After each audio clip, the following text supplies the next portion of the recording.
So good afternoon, all of you. I am Dr. Vijay Singh Rathod again in front of you to discuss about data structures.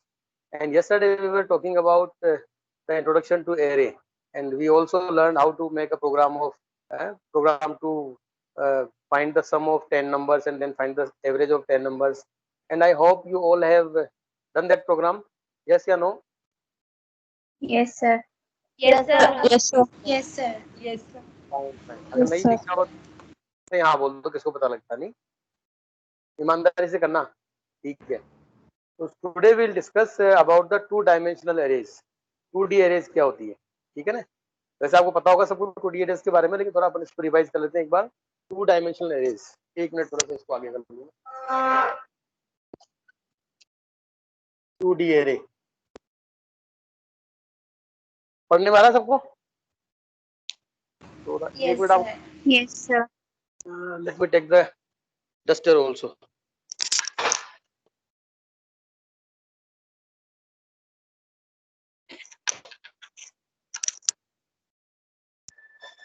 देखिए 1D array में क्या देखा था हमने कि one dimensional array के अंदर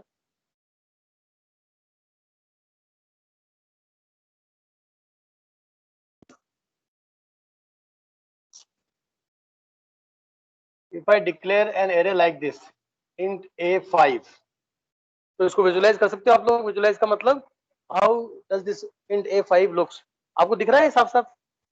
Yes, No, sir. sir. Yes, sir. No, sir. दिख रहा नहीं है? Yes. ठीक है, तो ये एरे आपकी इस तरीके से बनती है। देखिए int a5 का मतलब 1 2 3 4 5 की 5 आइटम्स की एरे बन जाएगी इंटीजर टाइप की, ठीक है।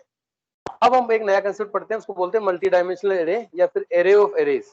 एरे ऑफ एरेज का मतलब कि मान लीजिए ये एक एरे हो गई 5 एलिमेंट्स की, ऐसी एक दूसरी एरे हो रहा है 5 एलिमेंट्स की, 1 2 3 4 5, एक तीसरी और है 5 एलिमेंट्स की एरे, 1 2 3 4 5, एक चौथी और है 1 2 3 4 5। एरे की डेफिनेशन में हमने क्या कहा था कि array is a collection of similar types of items. तो this is a collection of similar types of items जो कि शायद इंटीजर टाइप के हैं, ठीक है। लेकिन अगर आप ध्यान से देखोगे तो ये भी क्या हो गए, सिमिलर टाइप के हो गए ना, तो ये अगेन एक एरे बन गई। This is the array of arrays.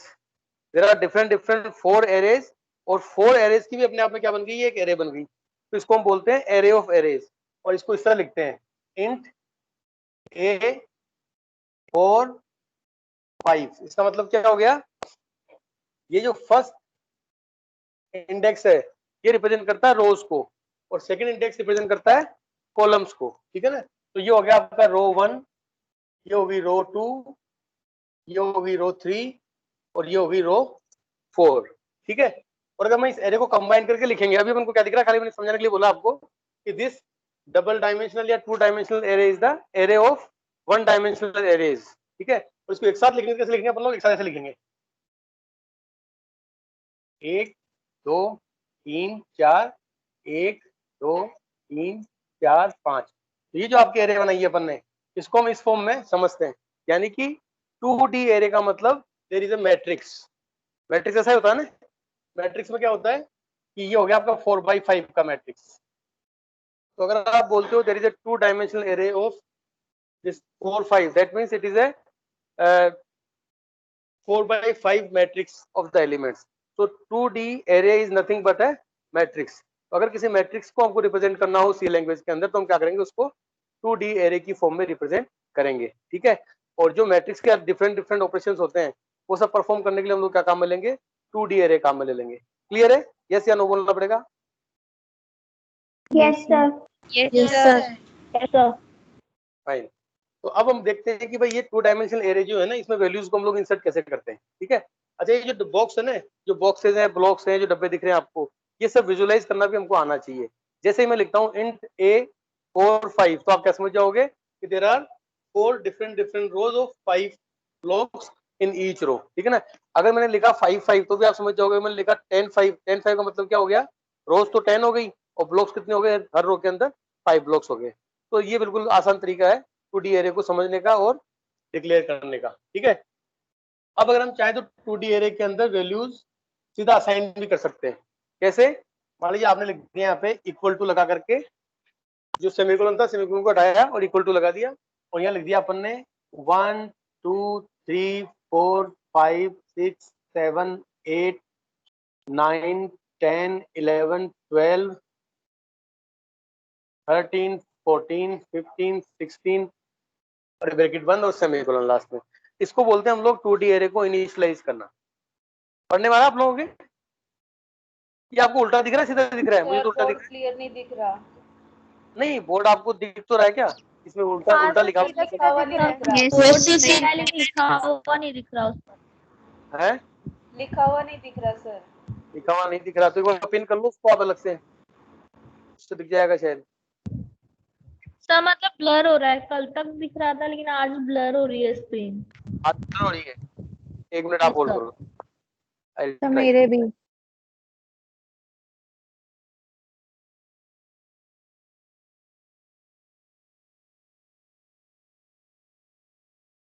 अब दिख रहा है? No sir. Yes sir. हाँ दिख रहा सर। Yes sir. दिख रहा है। Yes sir. Yes sir. मन की आंखों से देखो दिख जाएगा। ठीक है तो मैं इसको पीछे कर लेता हूँ। सो जैसे आपने लिखा 1 2 3 4 5 6 मतलब कुल मिलाकर के हमने क्या किया इसमें 5 into 4 टोटल 20 एलिमेंट्स हमने इसमें पास कर दिए। ठीक है तो कैसे कैसे राइट हो जाएंगे अपने आप 1 2 3 4 5 6 7 8 9 10 11 12 13 14 15 16 17 18 19 20 सॉरी ये 20 तक करना था आपको है ना 20 तक कर दिया अपन। यानी कि it's very simple to initialize a 2D array. अगर 2D एरे को आपको इनिशियलाइज करना हो तो जो एरे आपने डिक्लेयर की उसके आगे इक्वल टू लगा दो और फिर ये कर्ली ब्रेसेस के अंदर आप पूरी वैल्यूज यहाँ पर लिख दीजिए। ठीक है ना 4/5 के एरे का मतलब there will be total 20 elements. तो अगर 20 एलिमेंट्स है तो 20 एलिमेंट्स आपको यहाँ पे लिखने हैं। वो 20 एलिमेंट्स ऑटोमेटिकली जो शुरू के 5 एलिमेंट है वो फर्स्ट रो में आ जाएंगे, नेक्स्ट 5 एलिमेंट है नेक्स्ट रो में आ जाएंगे, नेक्स्ट 5 उससे नेक्स्ट रो में और लास्ट के 5 लास्ट की रो के अंदर आ जाएंगे। ठीक है ना इस प्रकार से आप एरे को क्या कर सकते हो इनिशियलाइज करना। ठीक है ना आपको पता है ये एरे को इनिशियलाइज करने का मतलब क्या होता है या किसी भी वेरिएबल को इनिशियलाइज करने का मतलब क्या होता है कि whenever we are declaring the memory for the variable या whenever we are declaring any variable और डिक्लेरेशन के टाइम पे अगर आप उसमें वैल्यू असाइन करते हो तो उसको बोलते हैं अपन लोग इनिशियलाइज करना। अदरवाइज आप चाहो तो स्कैनफ के थ्रू बाद में कीबोर्ड से पूछ के वैल्यूज ले सकते हो। ठीक है ना तो अभी अपन ये भी देख लेंगे बाद में कि भाई अगर आप चाहें तो कीबोर्ड से वैल्यूज भी एरे की हम ले सकते हैं। अभी हमने क्या किया सिंपली इसको इनिशियलाइज किया है। तो इनिशियलाइज करने के दो तरीके होते हैं। पहला तरीका तो क्या ये वाला कि हमने क्या एक ही लाइन के अंदर सारी 20 की 20 वैल्यूज लिख दी और लास्ट में क्या लगा दिया सेमीकोलन लगा दिया और ये कर्ली ब्रेसेस के अंदर लिखा अपन ने। ठीक है और अगर आपको एक तरीका और है जिससे थोड़ा और समझ में आ जाता है ढंग से वो तरीका क्या है उसमें हम क्या करेंगे इनिशियलाइज करने के लिए हम इस तरीके से लिखेंगे। देखिए ये ओपनिंग ब्रैकेट और ये कर दो क्लोजिंग ब्रैकेट और यहाँ पे आपने दोबारा लिखा 1 2 3 4 5 ये यहाँ बंद फिर एक कोमा लगा दिया फिर लिखा 6 7 8 9 10 फिर एक कोमा लगा दिया फिर लिखा 11 12 13 14 15 फिर एक कोमा लगा दिया और फिर हो गया 16 17 18 19 20 और ये लास्ट में कोमा नहीं आएगा। लास्ट में क्या हो गया क्लोजिंग ब्रैकेट होकर के सेमीकोलन लग गया। ठीक है इसका मतलब क्या हो गया सिंपल सा यहाँ पे ये जो फर्स्ट रो की 5 वैल्यू जो अपन ने ये फर्स्ट कर्ली ब्रैकेट में लिख दिया फिर सेकंड रो की 5 वैल्यूज ऐसे लिख दी थर्ड रो की 5 वैल्यूज ऐसे लिख दी और फिर फोर्थ रो की 5 वैल्यूज ऐसे लिख दी। ठीक है ना और हर रो के बाद में एक कोमा लगा दिया और लास्ट वाली रो के बाद में क्या किया अपन ने इसको क्लोज करके कर्ली ब्रैकेट को लास्ट में सेमीकोलन लगा दिया। तो these are the two ways of initializing any two dimensional array। समझ में आ गया आपको? Yes sir. इसमें कोई इतना हाई फाई सिंपल लॉजिकल है और आराम से आप इसको कर सकते हो। ठीक है तो this is all about the two dimensional array declaration and initialization. अच्छा ये भी आपको पता होगा कि अगर मान लीजिए आपको टू डायमेंशनल एरे के एलिमेंट्स को प्रिंट करना हो तो हम क्या करेंगे हम सिंपल दो लूप लगा देंगे। एक तो हो जाएगा 4 i इज इक्वल टू 0 से i लेस देन से 5 i प्लस प्लस और एक इसके अंदर लूप लगा दिया अगेन अपन ने j is equal to 0 to j less than 4 j plus plus क्योंकि हमको पता है कि रोज तो कितनी थी 5 थी और कॉलम्स कितने थे 4 थे। सॉरी उल्टा कर दिया अपन ने रोज तो 4 है और कॉलम कितने हैं, 5 है, ठीक है। और किसी भी पर्टिकुलर एलिमेंट को प्रिंट करना है तो आप सिंपली लिख दो यहाँ पे printf %d a i and j, semicolon बंद, ठीक है। और ये आपको बंद होगा। इससे क्या होगा, जब i की वैल्यू 0 होगी, ठीक है, यानी कि अपन फर्स्ट रो में आ गए, फर्स्ट रो में आने के बाद में ये कॉलम चलेगा 4 बार, 5 बार, सॉरी, 0 से लेकर के 4 तक चलेगा 5 बार, यानी कि i की वैल्यू 0 के लिए ये 0 से लेकर 4 तक 5 बार चलेगा, और 5 बार चल के ये क्या कर देगा, आपका 1 2 3 4 5 तक का प्रिंट कर देगा। अब 6 के लिए क्या करना, आपको नीचे आना है, उसके लिए यहाँ पे लगा दो printf /n, और फिर आप लूप को रिपीट करो। मतलब कि अपन ने क्या किया, फर्स्ट रो के 5 एलिमेंट प्रिंट करे, उसके बाद हमने क्या किया, एक सिलेक्शन प्रिंट कर दिया, मतलब नेक्स्ट लाइन में आ गए, फिर दोबारा गए, तो जब आई की वैल्यू प्लस प्लस होगी तो एक बार सेकंड रो में आ जाएंगे अपन लोग, फिर सेकंड रो के 5 एलिमेंट प्रिंट हो जाएंगे, फिर अपन आगे जाएंगे, फिर थर्ड रो के 5 एलिमेंट प्रिंट हो जाएंगे, ऐसे करके अपन सारे एलिमेंट्स को प्रिंट भी कर सकते हैं। तो this is very simple representation of 2D array. Any confusion? No, sir. No, sir. No, पूछना हो कुछ पूछना हो किसी को? हाँ बताइए, क्या पूछना है? सर मैं तन्वी, तो मैं पूछ रही थी, जैसे अपन ने इनिशियलाइज किया 2D एरे को, तो अपन ने हर रो के लिए अपन ने सेपरेट कर्ली ब्रेसेस लगाए। अगर अपन डायरेक्ट उसमें वैल्यूज डाले सिर्फ 2 कर्ली ब्रेसेस यूज करके, तो ओनली 2 ब्रैकेट। हाँ तो किया ना स्टार्टिंग में, अपने फर्स्ट तरीका वही था। फर्स्ट तरीके में क्या था कि आपने सिर्फ ओपनिंग ब्रैकेट लगाया, क्लोजिंग ब्रैकेट लगाया, और पूरी की पूरी 20 वैल्यूज कॉमा लगा के लिख दी, ठीक है ना। तो उनको कंपाइलर ऑटोमेटिकली क्या करेगा, शुरू की 5 को डाल देगा फर्स्ट रो में, नेक्स्ट 5 को डाल देगा सेकंड रो में, उसके नेक्स्ट 5 को डाल देगा थर्ड रो में, और सारी वैल्यूज क्या हो जाएंगी, असाइन हो जाएंगी। अगर आपने कम डाल दी गलती से, मान लीजिए आपने क्या किया कि 20 वैल्यू डालनी थी, आपने कल 18 डाली या 15 ही डाली, ठीक है ना, तो जो बाकी की जो लास्ट की 4 वैल्यू है ना, वो सब 0 0 0 0 हो जाएगी, ठीक है ना। तो ये होता है। तो इनिशियलाइजेशन के टाइम पे अगर आपने सारी वैल्यूज डाल दी तो सारी वैल्यूज इनिशियलाइज हो जाएंगी, आधी डाल दी आधी नहीं डाली, तो जो आधी डाल दी आपने वो तो इनिशियलाइज हो जाएंगे, जो बाकी आधी सब क्या हो जाएंगी, 0 0 0 0 ऐसे। तो ये ऑटोमेटिकली, ठीक है। और कोई क्वेश्चन? सर एक और चीज, जी बताइए। सर जैसे अपन ने इनिशियलाइज में अलग अलग ब्लॉक बनाए, अगर मान लो एक ब्लॉक में अपन ने 5 की जगह 4 वैल्यू डाली, तो पर्टिकुलर उस रो की वो 5वीं वैल्यू अपने आप 0 कर देगा। यस यस, बिल्कुल बिल्कुल बिल्कुल। वो लेकिन वो दूसरे वाले मेथड में होगा कि आपने पहली रो के लिए क्या था, वो ब्रैकेट तो बना दिया, लेकिन वैल्यू खाली 4 डाली, 5 डाली नहीं, तो 5 0 हो जाएगी अपने आप। फिर दूसरी रो में क्या किया आपने, वैल्यू 3 डाली, बाकी 2 डाली नहीं, तो बाकी 2 0 हो जाएगी अपने आप, ठीक है ना। ये होता है, ओके, ठीक है। So this is something about the 2D array. देखिए मैं थोड़ा फास्ट इसलिए कर रहा हूँ कि मुझे पता है आप लोगों ने ऑलरेडी पढ़ भी रखा है, और 2D एरे सबको आती भी होगी, लेकिन थोड़ा सा अपन रिफ्रेश करने के लिए कुछ अपन ने सीख लिया, और एक काम आप लोग घर जाके करना, मैं नहीं कराऊंगा आपको, ठीक है ना। हाँ अगर आपसे नहीं होता है तो फिर अपन प्रॉब्लम सॉल्विंग के अंदर दोबारा कर लेंगे। वो काम क्या है कि हमको पता है कि 2D एरे काम आती है मैट्रिक्स को रिप्रेजेंट करने के लिए। तो आप 2 प्रोग्राम बनाएंगे घर जाकर के। एक प्रोग्राम तो क्या होगा कि आप एक एरे लेंगे 4x4 की, ठीक है, मान लो उसका नाम हो गया ए, उसमें कुछ वैल्यूज आ गई। दूसरी एरे लेंगे 4x4 की, उसका नाम हो गया बी, उसमें कुछ अलग वैल्यूज आ गई। फिर अपन एक प्रोग्राम बनाएंगे इन दोनों के मैट्रिक्स को सम करके, और तीसरा मैट्रिक्स लेके आएंगे अपन लोग। तो मैट्रिक्स का सम कैसे होता है आपको पता है सबको, कि मैट्रिक्स 1 का पहला एलिमेंट एलिमेंट जोड़ दो Yes, आपस में, sir. यानी Yes, sir. ए आई जे में बी आई जे जोड़ दो तो आपको सी आई जे मिल जाएगा, ठीक है ना। ऐसे आप करके सारा प्रोग्राम बना लोगे। तो आप ये 2 मैट्रिक्स को सम करने का प्रोग्राम आप घर बैठ के बनाएंगे, ये आपका असाइनमेंट है, ठीक है ना। फिर वो कल वाली बात की मैं चेक करूंगा, काटूंगा भी नहीं, लेकिन ईमानदारी से अगर आपने बना लिया तो कंसेप्ट आपके क्लियर हो जाएंगे, ठीक है ना।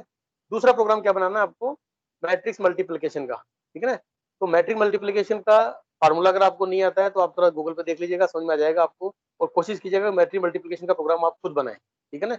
बना मैं भी दूंगा यहाँ पे अगर आपसे नहीं बनेगा, लेकिन अगर आप खुद बनाओगे तो आपको थोड़ा सा चीजें ढूंढने की आदत आ जाएगी कि भाई फार्मूला क्या होता है, कैसे इंप्लीमेंट करते हैं, किस तरह होता है, क्या नहीं होता, ठीक है ना। तो अपना टाइम थोड़ा वेस्ट होने से बच जाएगा।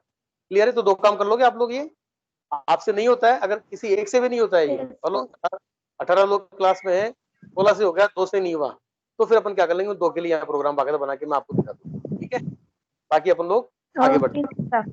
क्लियर है? फाइन। अब हम लोग बात करते हैं 3 डायमेंशनल एरे, 3D एरे। तो 3D एरे भी कुछ नहीं है, इस एरे ऑफ 2 डायमेंशनल एरेज। जैसे हमने 2D के लिए क्या बोला था, 2D array is the array of arrays, ऐसे ही 3D एरे क्या होगी, 2 डायमेंशनल एरेज की एरे। मतलब कि मान लीजिए एक कोई 3x3 की आपकी 2D एरे है ये, ठीक है, एक 3x3 की 2D एरे और है, ठीक है। और मान लीजिए एक और बना लो अपन, 3x3 की एक एरे और बना दी। तो अब इसको हम क्या लिख सकते हैं, इसको हम लिख सकते हैं इन ए 3x3 मतलब यहाँ पे क्या हो गया कि यहाँ पे ये फर्स्ट तो शो करेगा किसको, इसको मान लीजिए ब्लॉक, ये वो 3 ब्लॉक हो गए, पहला ब्लॉक, दूसरा ब्लॉक या तीसरा ब्लॉक, या बोल सकते हो आप टेबल चाहें तो। ये फर्स्ट शो करेगा फर्स्ट टेबल को, ये इंडेक्स टेबल को शो करेगा। और ये जो सेकंड इंडेक्स है ये क्या शो करेगा, हर टेबल में रो को शो करेगा ऐसे, ठीक है ना। और ये थर्ड इंडेक्स क्या करेगा, वो क्या करेगा, हर टेबल के अंदर इस कॉलम को शो करेगा, ये थर्ड इंडेक्स, सॉरी। यानी कि इसका मतलब क्या हो गया, अगर मैं लिखता हूं A1 2 1, इसका मतलब क्या हो जाएगा, A1 का मतलब ये 0 ब्लॉक, ये 1 ब्लॉक, ये 2 ब्लॉक, ठीक है। तो A1 का मतलब हम इस ब्लॉक की बात कर रहे हैं। फिर A1 के अंदर 2 का मतलब इसकी ये 0 रो, ये 1 रो, ये 2 रो, तो ये क्या हो जाएगा, इस रो के बारे में बात हो रही है। और 1 का मतलब ये 0 होता है, ये 1 होता है, और ये सॉरी ये 2 होता है, तो इसका 1 का मतलब हम इस एलिमेंट की बात करें, 2 के अंदर इस वाले एलिमेंट की बात करें। तो जब कभी आप लिखते हो A1 2 1, इसका मतलब हम इस एलिमेंट की बात कर रहे हैं। मान लीजिए आपको डालना है कि A1 2 1 में 15 आ जाए, तो आप लिखो इज इक्वल टू 15, तो यह क्या आ जाएगा, यहाँ 15 आ जाएगा, ठीक है। तो this is how we can like put the values in the 3D array. अच्छा 3D एरे का थोड़ा हमको कंसेप्चुअली पता होना चाहिए कि 3D एरे क्या होती है। बाकी नॉर्मली 3D एरे को आप लोग प्रोग्रामिंग में बहुत ही कम काम में लो, ठीक है ना। तो कंसेप्चुअली हमको पता होना चाहिए। और रही बात कि इसमें वैल्यूज इनिशियलाइज कैसे करते हैं, तो ये आपके लिए होम असाइनमेंट है। जिस तरह 2D एरे में हमने इनिशियलाइज किया था, वैसे 3D एरे में भी होता है। कैसे होता है, आप क्या करोगे, एक तरीका तो क्या पहले वाला कि आपको जो वैल्यूज डालनी है वो एक साथ लिख दो, आप ओपनिंग कर्ली ब्रैकेट लगा के वैल्यूज डाल दो सारी की सारी। जो वैल्यूज आपने डाली ना वो ऑटोमेटिक इसमें फिट कर देगा। मान लो आपने लिखा 1 2 3, वो क्या लिखेगा, 1 2 3 4 5 6 7 8 9 10 11 12 13 14 15 16 17 18 19 20 21 22 23 24 25 26 27, इस तरह करके वैल्यूज भर देगा सारी। तो अगर आपने 1 से लेके 27 तक की पूरी गिनती वहां लिख दी है इनिशियलाइजेशन के टाइम पे, तो ये इस तरीके से भर देगा ऑटोमेटिकली। और आपको वैसे नहीं करना तो फिर आप जो दूसरा तरीका है उससे भी कर सकते हो। कैसे, जैसे माना कि आपने कर दिया यहाँ पे इक्वल टू ये ओपनिंग ब्रैकेट और एक क्लोजिंग ब्रैकेट, ठीक है ना। आप चाहते तो इसमें वैल्यू आ जाए 3x3 में, ठीक है। तो इसके लिए आप क्या लिखोगे, आप क्या लिख दोगे 1 2 3 4 5 6 7 8 9, ये किसमें आ जाएगी, इस फर्स्ट में वैल्यू आ जाएंगी।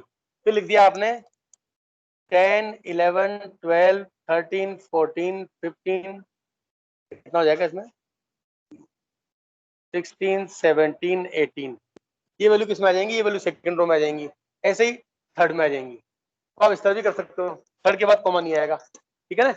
और इसको भी तोड़ना आगे तो आप इसको भी तोड़ सकते हो चाहो तो। इसके अंदर फिर ब्रैकेट में आप 3 ब्रैकेट लगा दो, तो जितना आप डेप्थ में घुसोगे उतने ब्रैकेट्स लगते जाएंगे आगे से आगे, ठीक है ना। तो यू कैन इनिशियलाइज, तो आप घर पे कोशिश कीजिएगा कि हम लोग सिंगल लाइन में कैसे इनिशियलाइज कर सकते हैं, इस तरीके से कैसे कर सकते हैं, और इसको भी अगर और ब्रेक करना चाहें इन डेप्थ के अंदर तो कैसे कर सकते हैं, ठीक है ना। तो तीनों तरीके से आप लोग 3D एरे को इनिशियलाइज कर सकते हैं, ठीक है। बाकी 3D एरे के प्रोग्राम्स वगैरह को इतना आप लोग को ज्यादा डेप्थ में नहीं घुसना है, कंसेप्चुअली पता होना चाहिए आपको। ऐसे कोई पूछ ले आपसे 4D एरे क्या होती है, तो आप 4D एरे के लिए क्या बोल दोगे कि मान लो 3D एरे का एक ग्रुप, फिर 3D एरे का दूसरा ग्रुप, और 3D एरे का तीसरा ग्रुप, तो क्या हो जाएगी 4D एरे हो जाएगी। तो कंसेप्चुअली पता होना चाहिए हमको, प्रैक्टिकली हम लोग उसको बहुत ही कम काम में, ठीक है ना। So this was the introduction to 2D array and 3D array. Any confusion so far, इसमें प्रैक्टिस No, चाहिए sir. मैंने कल, ठीक है ना। इसमें पढ़ाने के लिए कुछ भी नहीं है, अगर इंट्रोडक्शन मैंने आपको दे दिया। अब Sir, अगर आप can क्या कह रहे हैं, you please explain the initialization again? इसका 2D का कि 3D का, 3D. 3D का, ठीक है।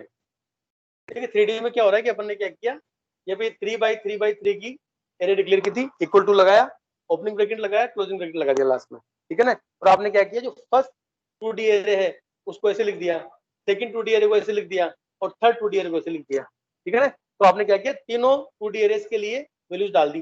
फर्स्ट 2D एरे में कितनी वैल्यू चाहिए थी आपको, 9 वैल्यूज चाहिए थी, तो 9 वैल्यूज आपने ऐसे लिख दिया। तो ये ऑटोमेटिकली क्या करेगा, इनको इस तरीके से डाल देगा। इसको और तोड़ना आपको, तो आपने कहा कि 2D एरे को मैं और तोड़ूंगी, तो इसको भी आप क्या लिख सकते हो, एक बार समझाने के लिए बोल रहा हूँ खाली आपको। ये जो ब्रैकेट है इसको आप चाहो तो फिर तोड़ सकते हो। कैसे, आपने ऐसे लिखा और ऐसे लिखा, इसके अंदर फिर ब्रैकेट लग गया, 1 2 3 आ गया, फिर कोमा, 4 5 6 आ गया, फिर कोमा, और 7 8 9 आ गया, और लास्ट में कोमा नहीं आएगा। मतलब कि ये जो एक ब्रैकेट था सिंगल ब्रैकेट, ये जो सिंगल ब्रैकेट था इसको आप इस तरीके से तोड़ सकते हो।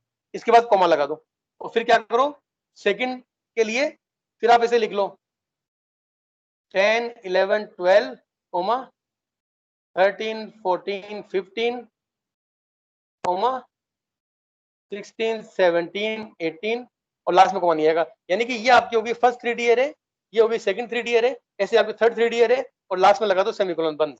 तो ऐसे भी आप कर सकते हो, ठीक है ना। तो ये आपको प्रैक्टिस करने से आएगा, ऐसे बोर्ड पे देखने से समझने से नहीं आएगा, ठीक है ना। तो आप जब घर पे असाइनमेंट करेंगे तो प्रैक्टिस कीजिएगा, ये वाला कर लोगे। Okay sir. Yes sir.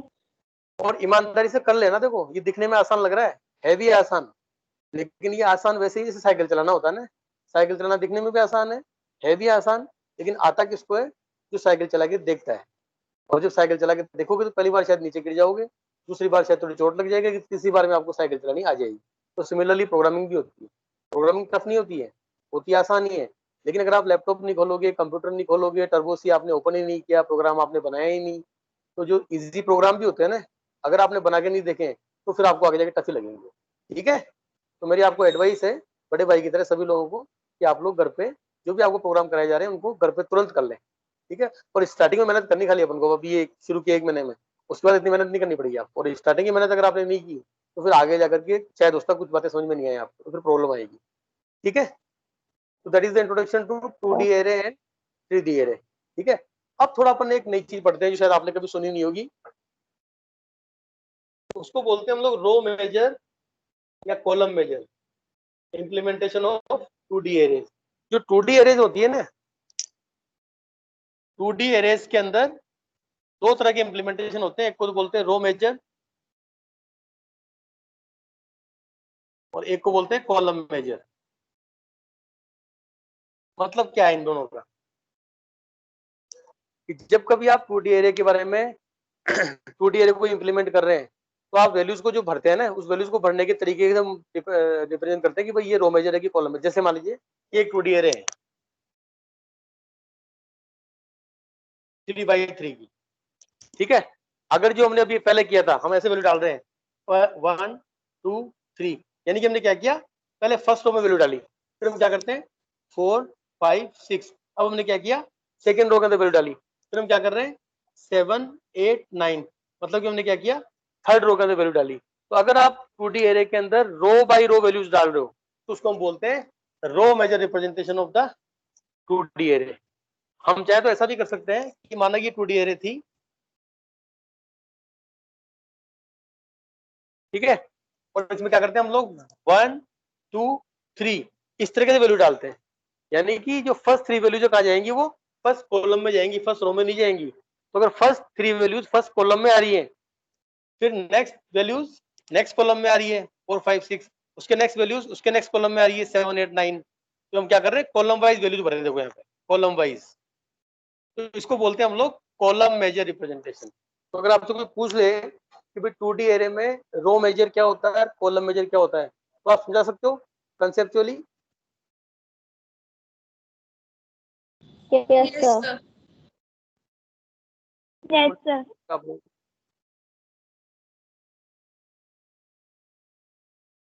Fine, मुझे पता नहीं स्क्रीन ये उल्टी को दिख रही है, आपको स्क्रीन सही दिख रही है।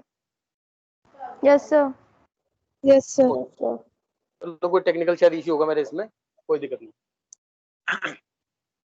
तो row major and column major clear है आपको।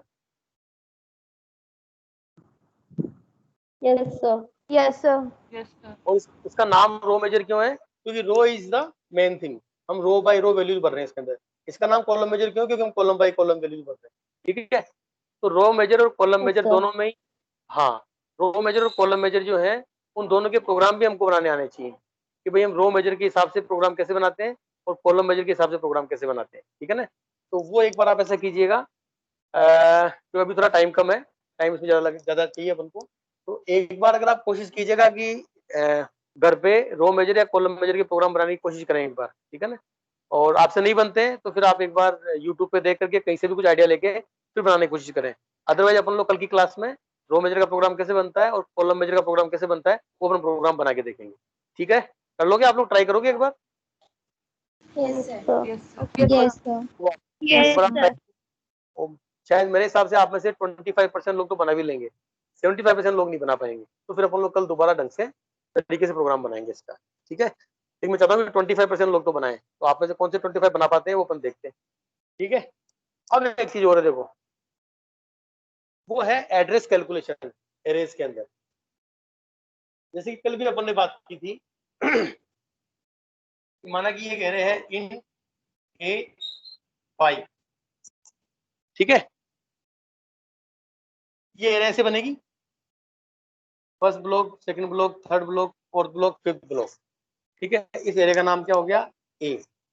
अगर इस एरे के फर्स्ट बाइट का एड्रेस 1000 है, इसको हम बोलते हैं बेस एड्रेस। क्या बोलते हैं? तो नाम ध्यान रख लो आप लोग, बेस एड्रेस, और शॉर्ट में इसको बोलते हैं बीए, ठीक है। तो कई बार क्या होता है, कुछ न्यूमेरिकल क्वेश्चंस भी आपसे पूछ लिए जाते हैं एग्जाम में, ठीक है। तो भाई कोई भी एक एरे है, उसका बेस एड्रेस क्या है? 1000 है, और एरे का टाइप क्या है? इंटीजर का। एरे का टाइप इंटीजर, इसका मतलब इसके एक एलिमेंट में कितनी बाइट्स लगेंगी? कम से कम 2 2 बाइट्स, 2 बाइट्स लगेंगी। अगर ये सी लैंग्वेज की बात करें, मतलब जावा के अंदर क्या होता है, 4 बाइट्स का इंटीजर होता है, सी लैंग्वेज में 2 बाइट्स का इंटीजर होता है, ठीक है। तो ये जो जितने number of bytes data type के हिसाब से लगती है, उसको रिप्रेजेंट करते हैं अपन लोग, मान लीजिए डब्ल्यू से, यानी डब्ल्यू इज इक्वल टू क्या हो गया? 2, ठीक है। ध्यान रहेगा आपको? यस या नो बोलना पड़ेगा?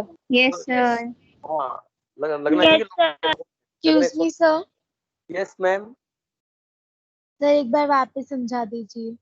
हाँ, मैं ये बता रहा हूँ आपको कि जब कभी हम किसी एरे के अंदर कोई भी एड्रेस कैलकुलेशन करते हैं, ठीक है, तो उसमें क्या होता है, एरे का जो टाइप होता है, ठीक है, उस टाइप के हिसाब से ये डिपेंड करता है कि एरे का एक एलिमेंट कितनी बाइट्स लेगा। तो अगर टाइप इंटीजर है तो एक एलिमेंट 2 बाइट लेगा, टाइप फ्लोट होता तो एक एलिमेंट 4 बाइट लेता, टाइप कैर होता तो एलिमेंट एक ही बाइट लेता, टाइप डबल होगा तो एलिमेंट कितनी बाइट लेगा? 8 बाइट लेगा। यानी कि एरे के टाइप से ये निर्भर करता है कि आपका जो जो ब्लॉक है, ये ब्लॉक कितनी बाइट्स लेगा, ठीक है ना। तो नंबर ऑफ बाइट्स को अपन रिप्रेजेंट करते हैं डब्ल्यू से। हम क्या एक फॉर्मूला लिखेंगे अभी, तो फार्मूला लिखने के लिए अपन को ये चीजें चाहिए। तो W का मतलब number of bytes required for one element, ठीक है, and it depends on the data type of the element. और ये क्या हो गया? बेस एड्रेस को हम क्या बोलते हैं शॉर्ट में? बीए, या फिर आप बीबी बोल सकते हो, ठीक है ना। बी का मतलब बेस एड्रेस। अब अगर आपसे कोई पूछे कि मान लीजिए किसी एरिया के अंदर अगर बेस एड्रेस आपका 1000 है, ठीक है, और W की वैल्यू 2 है, या फिर एक एलिमेंट 2 बाइट लेता है, तो मुझे बताइए कि साहब इसके फोर्थ एलिमेंट में, ठीक है ना, ये वाला फोर्थ एलिमेंट, तो ये 0 है, ये 1 है, ये 2 है, 3 है, 4 है, तो इसका एड्रेस क्या होगा? So 1008. 1008. 1008। कैसे निकाला आपने?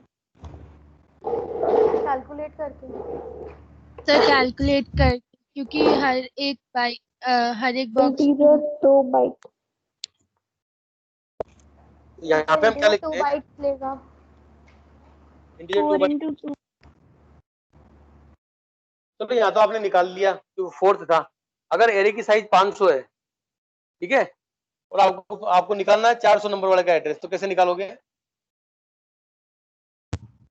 सब base Sir, address Ba- plus base address plus W into 400 W into 400 400.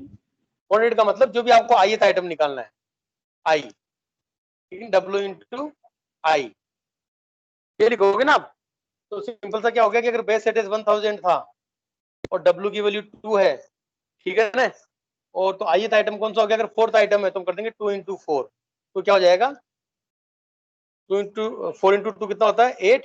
तो क्या हो जाएगा? 1000 प्लस 8 इज इक्वल टू 1008, यानी कि इसका एड्रेस क्या हो जाएगा फोर्थ आइटम का? 1008 हो जाएगा, ठीक है। ऐसे अगर आपको 400 आइटम निकालना है तो आप क्या कर दो कि 4 की जगह 400 लिख देना, तो 400 इंटू 2 कितना हो जाएगा? 800, ठीक है। इसका मतलब 1000 इंटू 800 इज इक्वल टू 1800। तो इस तरीके से हम क्या कर सकते हैं, किसी भी सिंपल एरे का एड्रेस कैलकुलेशन कर सकते हैं, ठीक है।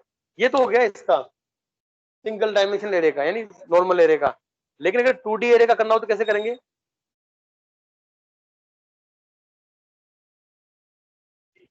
एक 2D एरे की बात करते हैं अपन लोग। माना कि ये 2D एरे है, तो मैंने क्या किया, 1 2 3 4 तो रोज हो गई, और 1 2 3 4 और 5 कॉलम हो गए मान लीजिए आप। ठीक है, तो ये क्या हो गई, 4x5 की एरे हो गई। ये इसका क्या हो गया, 0th रो, ये इसकी 1 रो, ये इसकी 2 रो, ये इसकी 3 रो, मतलब कि 4th रो हो गई।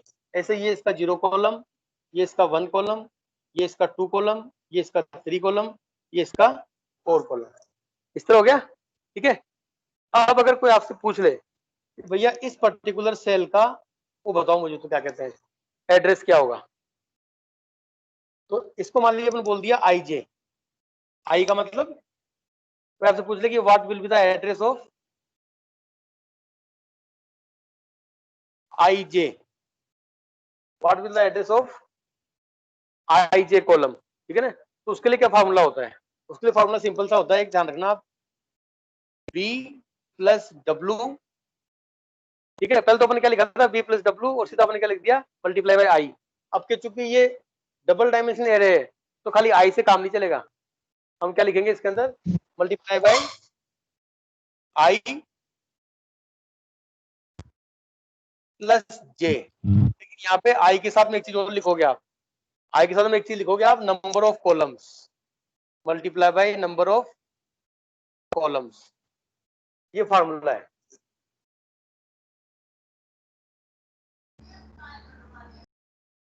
ठीक है, हाँ ठीक है, थोड़ा बड़ा लिख दो इसको मैं एक बार, I multiply by number of columns, COL। ठीक है ना, जैसे फॉर एग्जांपल अगर अपन बात कर रहे हैं इसकी, ये क्या हो गया आपका, 2 हो गया और ये हो गया 3। ठीक है, तो हम क्या करेंगे यहाँ पे, और माना कि बेस एड्रेस कितना है, 1000। तो अगर बेस एड्रेस 1000 है, base address is equal to 1000।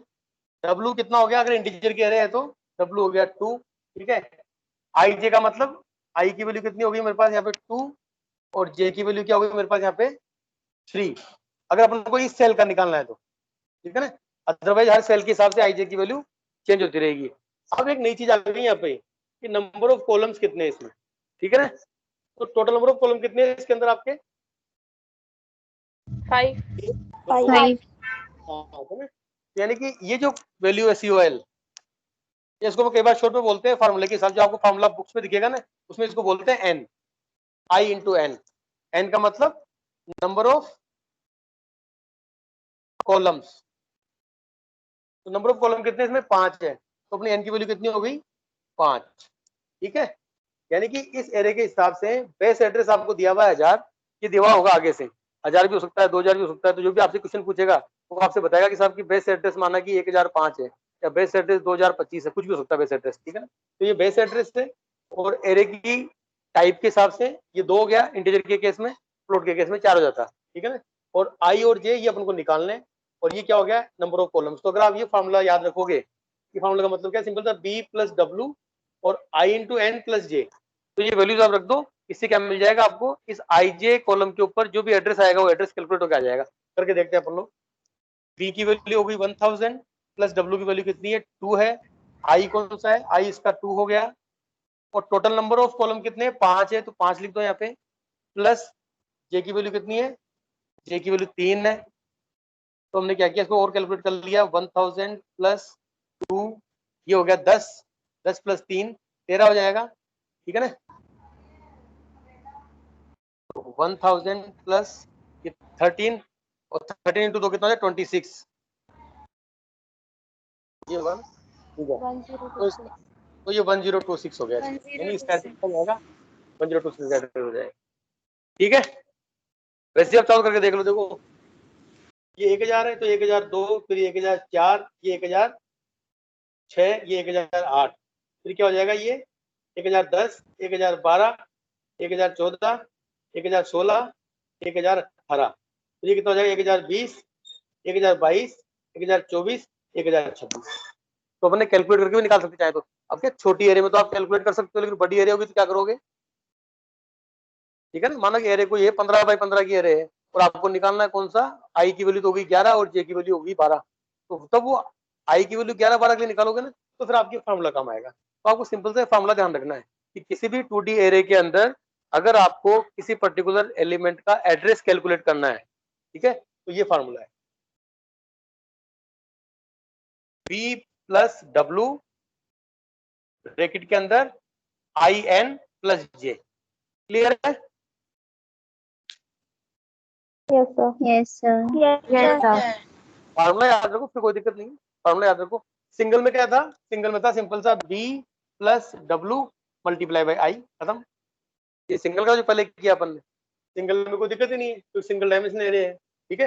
बस डबल में क्या हो गया, तो इसको अपन एक्सटेंड कर दिया कि पहले कल डब्ल्यू आई था, वो अपन ने क्या कर दिया W I into N plus J, ठीक है। और ये जो फार्मूला है, इस फार्मूले को हम लोग बोलते हैं रो मेजर। कि अगर आप एरे को रो मेजर के हिसाब से फिल कर रहे हैं, नॉर्मली अपन लोग ये करते हैं, पहले फर्स्ट रो बढ़ती है, फिर सेकंड रो बढ़ती है, फिर थर्ड रो बढ़ती है, फिर फोर्थ रो बढ़ती है। तो जब आप एरे को रो मेजर के हिसाब से इंप्लीमेंट करोगे तो फार्मूला ये है। कई बार क्या होता है कि हम कॉलम मेजर भी करते हैं, मतलब कि भाई पहले आइटम्स ऐसे आएंगे सारे 1 2 3 4 5 6 7 8 9 सॉरी 1 2 3 4 5 6 7 8 9 10 11 12 ऐसे वैल्यू बढ़ेंगी कॉलम वाइज।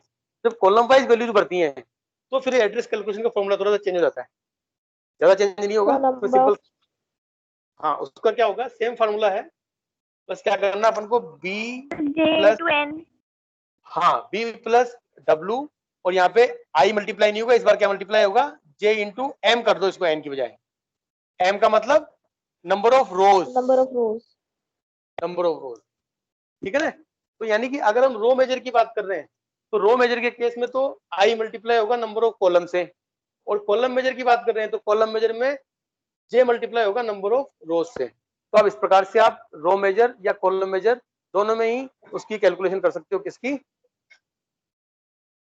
एड्रेस की, पर्टिकुलर सेल का एड्रेस क्या होगा। क्लियर है, समझ में आ गया आपको? यस। एक बार दोबारा लिख लेता हूं मिटा के सारा, यस सर। एक बार अपन दोबारा समराइज कर लेते हैं। अगर आपकी 1D एरे है, उसमें क्या फार्मूला हो गया, सिंपल सा b plus W multiply by I, खत्म, फार्मूला नंबर 1, ठीक है। अगर आपकी 2D एरे है तो 2D एरे में रो मेजर का फार्मूला क्या हो जाएगा, यानी कि address of I J item, address of I J item is equal to क्या हो जाएगा, b plus W, same formula है, लेकिन इस बार हम क्या कर देंगे, इस आई को मल्टीप्लाई कर देंगे n से। देखो याद करने का तरीका भी हो गया, आई को तो मल्टीप्लाई कर दिया n से और प्लस लगा दिया अपन ने j, ठीक है। ये पूरा फार्मूला हो गया आपका एड्रेस कैलकुलेट करने का रो मेजर के फॉर्म में। अगर कॉलम मेजर है, 2D एरे कॉलम मेजर, तो सेम फार्मूला है, the address of ij cell will be b plus W. इस बार i को n से मल्टीप्लाई नहीं करेंगे हम लोग, इस बार हम कर देंगे ऐसे, मान लीजिए कि i को तो ऐसा कैसे लिख दिया, प्लस j को मल्टीप्लाई कर दिया m से। अब ये n तो क्या था, total number of columns, total number of columns, और इधर m क्या हो जाएगा, टोटल नंबर ऑफ रोज। यानी कि अगर आपको याद भी रखना है तो क्या कहेंगे, रो मेजर में कॉलम से मल्टीप्लाई करते हैं, कॉलम मेजर में रो से मल्टीप्लाई करते हैं।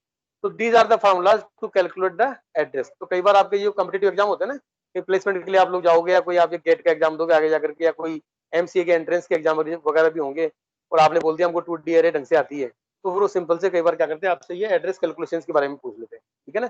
तो छोटा मोटा एड्रेस तो आप खुद भी कैलकुलेट कर सकते हो कि भाई ये 1000 हो गया, तो फिर ये 1002 होगा, ये 1004 होगा। तो 3x3 की या 4x4 की छोटी मोटी एरे है, तब तो आप खुद भी कैलकुलेट कर सकते हो, लेकिन बड़ी एरेज के लिए हम कोई फार्मूला काम, ठीक है। क्लियर है? Yes sir. Yes sir. तो आज हम लोगों ने कैसे किया, 2D एरे क्या होती है, 3D एरे क्या होती है, और 2D और 3D एरे के हम लोग Row प्रोग्राम measure. ठीक है ना। असाइनमेंट मैंने आपको क्या दिया कि आपको मैट्रिक्स सम और मैट्रिक्स मल्टीप्लिकेशन, उन दोनों के प्रोग्राम 2D एरेज के थ्रू बना के देखने, ठीक है। वैल्यूज को रिसीव कैसे करते हैं, रीड कैसे करते हैं, और फिर आप कैलकुलेट करके वैल्यूज को प्रिंट कैसे करोगे, वो सारा करके देखना, ठीक है ना। फिर हमने क्या देखा कि रो मेजर और कॉलम मेजर में क्या होता है कि अगर हम रो वाइज वैल्यूज को फिल कर रहे हैं तो कहलाती है row major implementation of the 2D array, और अगर हम कॉलम वाइज वैल्यूज को फिल कर रहे हैं तो क्या कहलाता है, column major implementation of the 2D array. तो रो वाइज और कॉलम वाइज ये इंप्लीमेंटेशन जो होता है, ठीक है ना, उसको जो करने का प्रोग्राम है वो आपको मैंने दिया होम असाइनमेंट, जो कि आप घर जाके करोगे, और जो 50% लोगों से नहीं हो पाएगा उनके लिए फिर कल दोबारा अपन लोग उस प्रोग्राम को यहाँ बना के देखेंगे, ठीक है ना। वो प्रोग्राम बहुत ही इंपॉर्टेंट है, तो आपको चलाना भी आना चाहिए, ठीक है, उससे आपके लॉजिक्स भी क्लियर होंगे। तो ये सारी बातें अपन ने सीख ली, ठीक है। तीसरा अपन ने क्या सीखा कि अगर हमको किसी एरे का बेस एड्रेस दिया हुआ है तो बेस एड्रेस के आधार पे और एरे के टाइप के आधार पे अगर हमको कैलकुलेट करना हो कि एरे के किसी पर्टिकुलर ith एलिमेंट का एड्रेस क्या होगा तो हम इस फॉर्मूले से निकाल सकते हैं 1D के केस में। लेकिन अगर 2D एरे है तो 2D एरे में क्या होता है, नॉर्मली हम जो नॉर्मल एरे सीखते हैं वो रो मेजर ही होती है, ठीक है। तो नॉर्मल एरे जो रो मेजर होती है उसमें तो फार्मूला ये वाला हो गया, और जो कॉलम मेजर एरे होगी उसमें फार्मूला ये वाला हो जाएगा, ठीक है ना। अब इसमें थोड़ा सा एक टेक्निकल और बता दूं मैं आपको लास्ट में, कई बार क्या होता है कि ये जो आपके एरे का इंडेक्स है ना, अभी अपन क्या देख रहे हैं, एरे का इंडेक्स 0 से स्टार्ट हो रहा है और कहां तक जा रहा है, 4 तक जा रहा है, 5 तक जा रहा है, 10 तक जा रहा है, ऐसा कुछ जा रहा है। कई बार क्या आपको घुमाने के लिए क्या करते हैं एग्जाम के अंदर, वो बोलते हैं कि साहब कि एरे का इंडेक्स 0 से स्टार्ट नहीं हो रहा, एरे का इंडेक्स स्टार्ट हो रहा है 4 से और खत्म हो रहा है 8 पे, यानी एरे की साइज तो 4 ही है पर इंडेक्स 4 से स्टार्ट होकर 8 पे खत्म हो रहा है, यानी कि एरे की लोअर बाउंड एंड एरे की अपर बाउंड, ठीक है। तो लोअर बाउंड अपर बाउंड के साथ में कई बार क्वेश्चन पूछ लेते हैं आपसे, तो ये फार्मूला थोड़ा सा और कॉम्प्लिकेटेड हो जाता है। कैसे, मैं दिखाता हूँ, देखो एक बार आप, है कुछ भी नहीं, सेम फार्मूला है, v प्लस डब्ल्यू i minus lower bound of row plus j minus lower bound of column into m. यानी कि फॉर्मूले में चेंज क्या हो गया, पहले अपने सिर्फ आई लिखा था, अब क्या लिख दिया अपन ने, आई minus lower bound of row, और पहले अपन ने जे लिखा था, अब क्या लिख दिया, J minus lower bound of column. अब इसमें क्या है, थोड़ा सा टिपिकल हो गया, ठीक है, फॉर्मूला टिपिकल हो गया, टफ नहीं हुआ है। यहाँ पे आई की जगह हमने क्या लिख दिया, आई माइनस एल आर, और जे की जगह क्या लिख दिया, जे माइनस एल सी। अब ये एल आर और एल सी क्या है, जैसे मान लो बताता हूँ मैं आपको कि ये एरे थी आपकी 3x3 की एरे है, नॉर्मली इंडेक्स क्या होता है, 0 1 2 होता है, ये इंडेक्स होता है नॉर्मली जो अपन लोग सीखते आ रहे हैं। लेकिन कई बार क्या होता है कि मान लो उसने बोल दिया कि इंडेक्स 0 1 2 नहीं है, इंडेक्स तो है 7 8 9, और इधर भी इंडेक्स क्या आ गया, इधर इंडेक्स है मान लीजिए 10 11 12, ये इंडेक्स कर दिया, यानी कि इनिशियल इंडेक्स 0 नहीं किया। पढ़ने वाला क्या आपको ऊपर दिख नहीं रहा आपको, है ना, प्रॉपर करता हूँ मैं, नो सर दिख रहा है। दिख रहा है, सर मुझे दिख नहीं रहा दिख है। रहा, चलो कोई बात नहीं। तो अगर देखो अब ये अगर मान लो आपने इसको 0 के बजाय 7 से स्टार्ट किया तो इसको बोलते हैं लोअर लोअर बाउंड ऑफ या कॉलम एलसी, और इसको हम क्या बोल देंगे, L R, lower bound of particular row, ठीक है ना। तो अगर ये लोअर बाउंड 10 है, इधर लोअर कॉलम की बाउंड 7 है, तो यहाँ पे क्या हो जाएगा, जब आप आई की वैल्यू लिखोगे ना, मान लो आई की वैल्यू है 12, तो 12 माइनस लोअर बाउंड क्या था 10, तो एक्चुअल में क्या हो जाएगा, 2 हो जाएगा। ऐसे कैलकुलेट करना पड़ता है अपन को। ऐसे मान लो अगर आपको ये लोअर कॉलम क्या हो गया, इसका 7 हो गया, और वैल्यू किसकी निकाली 9th वाली, तो क्या कर दोगे इसको आप 9 माइनस 7, तो क्या निकल के आ जाएगा 2। तो इस प्रकार से अगर आपको lower bound of the row and lower bound of the column वो अगर आपको पता हो तो उसके साथ फिर आप फार्मूले को इस तरीके से चेंज कर सकते हो। तो इससे घबराने की कोई आवश्यकता नहीं है, फार्मूले में सिर्फ आई जे ही है, ठीक है। लेकिन यहाँ पे अपन ने आई की जगह आई माइनस एल आर कर दिया, और यहाँ पे जे की जगह जे माइनस एल सी कर दिया, बाकी सारा फॉर्मूला सेम। ऐसे ये हो जाएगा ऊपर वाला, यहाँ पे आई की जगह क्या हो जाएगा, आई की जगह I minus lower bound of row, और यहाँ पे जे की जगह क्या हो जाएगा, J minus lower bound of column, और कोई भी चेंज नहीं है। कई बार क्या बुक्स पे जब आप जाओगे ना, बुक्स पे जाओगे, गूगल पे जाओगे, यूट्यूब पे कहीं भी जाओगे, तो डायरेक्टली ये फार्मूला सिखाते हैं, ये वाला नीचे वाला, तो ये थोड़ा फार्मूला आपको बड़ा लगता है, टफ लगता है, लंबा लगता है, ठीक है ना। तो घबराने की कोई आवश्यकता नहीं है। आपको शुरू कहाँ से करना है, यहाँ से फर्स्ट, ताकि बी और डब्ल्यू से कंफ्यूजन नहीं हो अपने को। पहले आप सिंगल डायमेंशनल एरे है उसका एड्रेस कैलकुलेट करना सीखेंगे, फिर उसके बाद में आप क्या करेंगे, इस फार्मूले से सीखेंगे एड्रेस कैलकुलेट करना, और जब इससे आपकी प्रैक्टिस हो जाए तो फिर आप आगे जाकर के ये बड़ा फार्मूला भी काम में लेना सीख जाओगे आराम से, ठीक है। क्लियर है, समझ में आ रहा है, यस सर। फाइन। यस चलो अब सर। अपन वैसे अपना टाइम एक्सीड हो गया, लेकिन कोई बात नहीं, 5 मिनट एक्स्ट्रा पढ़ लेते हैं अपन लोग। अभी क्वेश्चन आंसर सेशन QA। मैंने एक मैसेज किया था, पढ़ा होगा आप लोगों ने व्हाट्सएप पे, कि जो बच्चा क्वेश्चन नहीं पूछता लाइफ के अंदर दुख पाता हमेशा। ठीक है, तो कोई से भी 3 स्टूडेंट्स 3 क्वेश्चन पूछेंगे जो अभी तक पढ़ाया गया उसमें से। बताइए क्या पूछना है। सर हाँ, पहला क्वेश्चन, नाम बताओ अपना। सर आयशा। आयशा फारूकी। देखा, Yes, इससे मैं sir. नाम याद हो गया आप लोगों के, बार बार क्वेश्चन पूछने से। तो सर बताइए आयशा, अगर बेस एड्रेस गिवन नहीं हो तो कैसे निकालेंगे? वो तो गिवन होगा जब भी कोई आपसे पूछेगा ना। अगर मान लीजिए कई बार क्या होता है कि उल्टा सवाल भी आ जाता है कि भाई IJ हाँ। जो वैल्यू है उसका एड्रेस तो ये है। ठीक है, तो आप बेस एड्रेस कैलकुलेट कीजिए। तो इस पूरे फार्मूले में कुछ आपको दिया होगा और कुछ आपको निकलवाएंगे सामने वाले से। ठीक है ना, ऐसा नहीं कि भाई आपको 2 चीज मिलेंगी एक साथ, तो गड़बड़ हो जाएगी फिर।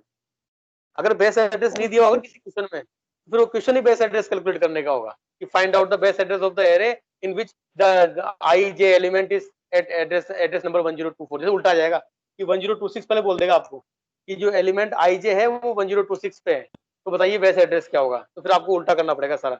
ये तो फार्मूला लगाते हैं यहाँ पे फिर ये X हो जाएगा और बाकी सारी वैल्यू डाल देंगे अपन लोग, तो अपने आप कैलकुलेट करके आप बेस एड्रेस 1000 निकाल लो। ठीक है Yes, ना, sir. ठीक है। तो सर फार्मूला देखो जी, बताइए। सर आई और LR सेम हो सकते हैं? पहले नाम बताओ, कौन बोल रहा है। सर गणिका।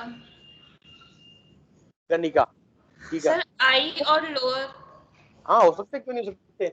अगर 0 0 एलिमेंट निकालना, मान लीजिए आपको फर्स्ट वाला ये निकालना 0 0, सेम हो गए ना ये। Okay sir. ये I भी 0 है, LR भी 0 है।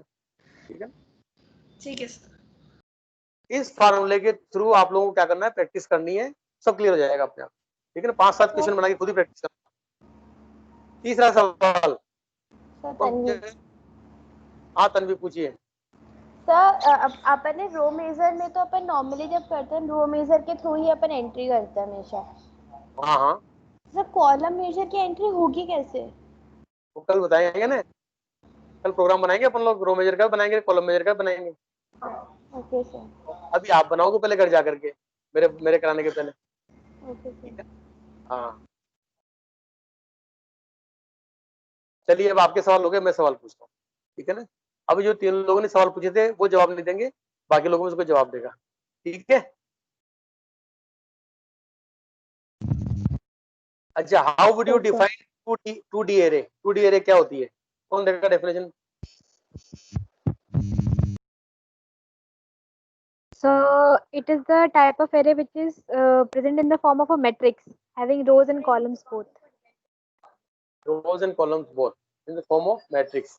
ठीक है, and why it is called array of arrays, ऐसा क्यों बोलते हैं इसको।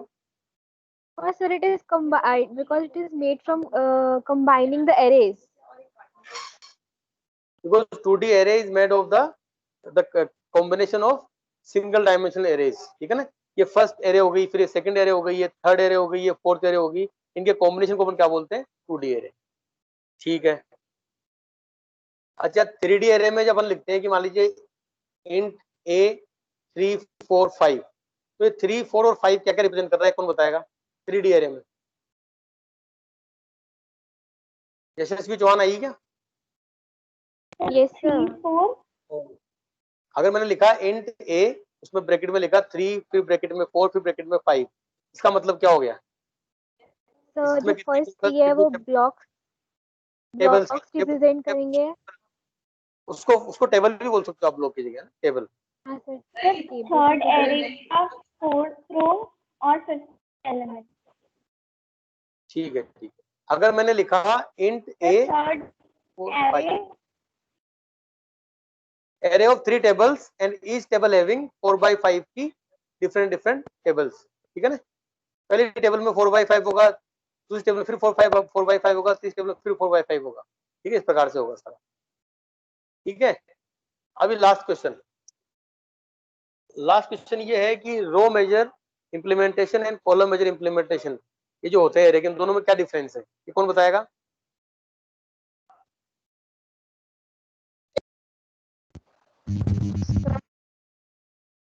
Yes, Sir, please. repeat the question. Row major implementation and column major implementation of array, इन दोनों में क्या डिफरेंस है। Sir, row means the implementation, the input of data is starts from row first. The first row will be I'm not first row column major. Unmute करो, आपकी आवाज साफ नहीं आ रही है, आप दोबारा अनम्यूट करके बोलो। So now it is clear. फिर आपके पास है, आप रहने दो। और कोई जवाब देगा इसका? रो मेजर कॉलम मेजर में क्या डिफरेंस है? Anybody else? सर नाम बताइए। आयशा। आयशा, आप दोबारा नहीं बोलोगे, आप तो बोल चुके एक बार। और कोई बोलो आयशा के अलावा। सर यशस्वी। आगे बाकी लोगों के नाम याद करना। यशस्वी बोल चुकी। प्रियंका है क्या? सर ऋषिका। हाँ, इसे आप बताइए। Row major Sir, in row major, elements are traversed row by row, and in column major, elements are traversed column by column. Elements are filled, table तो कोई नहीं करता ना। Elements are filled Traversed. Row by row. Traverse नहीं, आप बोलो elements are field, ठीक है ना। तो हम जो वैल्यू फिल करते हैं वो रो बाय रो करते हैं, और कॉलम मेजर में वैल्यू फिल करते हैं अपन लोग कॉलम बाय कॉलम। पहले फर्स्ट कॉलम भरेगा, फिर सेकंड कॉलम भरेगा, फिर थर्ड कॉलम भरेगा, ठीक है। So with that now we conclude the class, and today we have discussed 2D 3D arrays, row measure and column measure implementation of the arrays, and I hope that you all have understood well and enjoyed also, ठीक है। और जो आपको assignment दिए गए हैं वो आप लोग ईमानदारी से कर लीजिएगा, और कल एक बार अपन देखेंगे भी कि लगभग 4 या 5 प्रैक्टिकल्स आपके प्रैक्टिकल बुक के अंदर हो चुके हैं। आपको प्रैक्टिकल्स तो करने हैं उसके क्या कहते हैं आपके लैपटॉप के ऊपर, और फिर जब सक्सेसफुली रन हो जाए तो आपका प्रैक्टिकल आपको बाकायदा अपने हैंड रिटन के अंदर रजिस्टर में उतारना है और उसका आउटपुट भी लगाना है, और फिर मैं आप में से रैंडमली किसी का भी देख लूंगा कल, ठीक है। मंजूर है? Okay sir. Yes sir. All the best. Yes sir. Thank you sir. Thank you sir. Thank you. Thank you. Thank you sir. Thank you, sir. So